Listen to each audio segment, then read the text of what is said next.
Right mga boss, so sa mga nangutana no kung unsa ni nga klase nga bag atong gipalit no, kung fit ba o swak ba sa atong body. So Winner X. So far no, fit kay siya, sakto ra, sukod ra pud kayo siya no.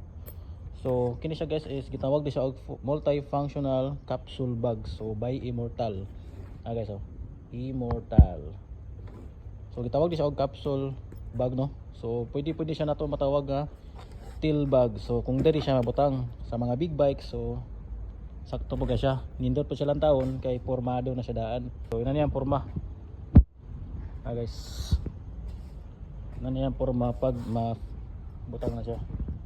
So ang nakanindot lagi ani sa mga underbone is pwede gyud sa diri sa atubangan no, sa mga Raider, Honda RS o sa mga laing-laing klase nga underbone, but fit gyud na siya diri tungod kay universal kumbaga niya yung size no.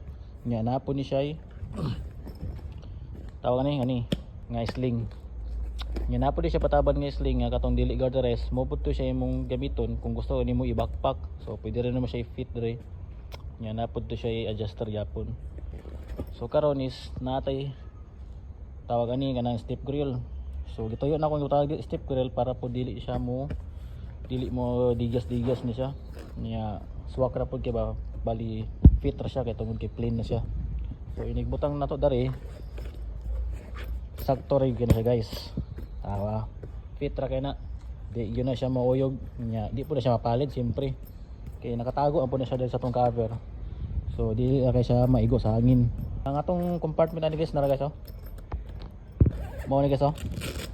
Yang compartment, so natay duha ka raincoat dali no gibutang no. So kung makita ninyo is medyo luwag pa siya no. Napatay 3 inch kapin, 3 inch ang kaluwag. So nani siya raincoat duha. Tadang. So muni ang kaluwag guys no. Sulod akong duha ang akong palad no. So nani siya kalawom. Nya nindot siya guys kay ni siya is foam. Nya waterproof po ni siya. Hindi siya basta-basta mabasa once. Tapos di siya duha ka bulsa diri sa kilid no. So wala og tuo. So kung atong abrihan na diri atong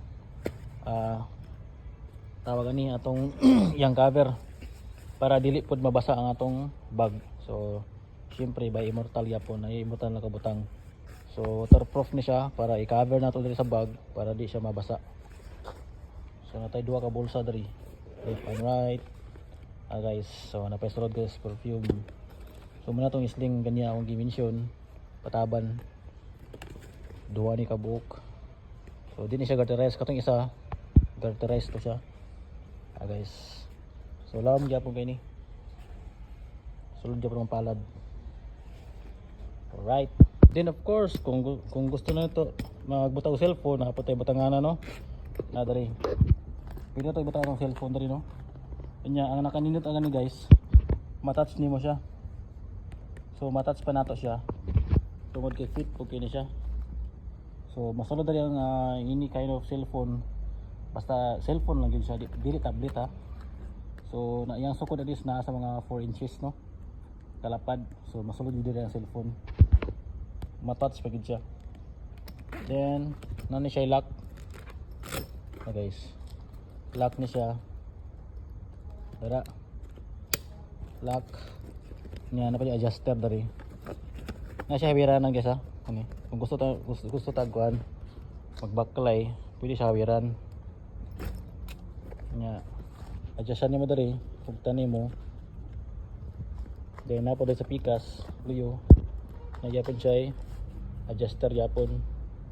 So pwede yapon na mo dari maghawid. So nara guys, para safety nga di mo mabasa. So mao tong ingon na niya na siya cover. Na siya cover, Immortal yapon na siya putang no. So di gyud siya mabasa guys oh, sa kunsaon. Right.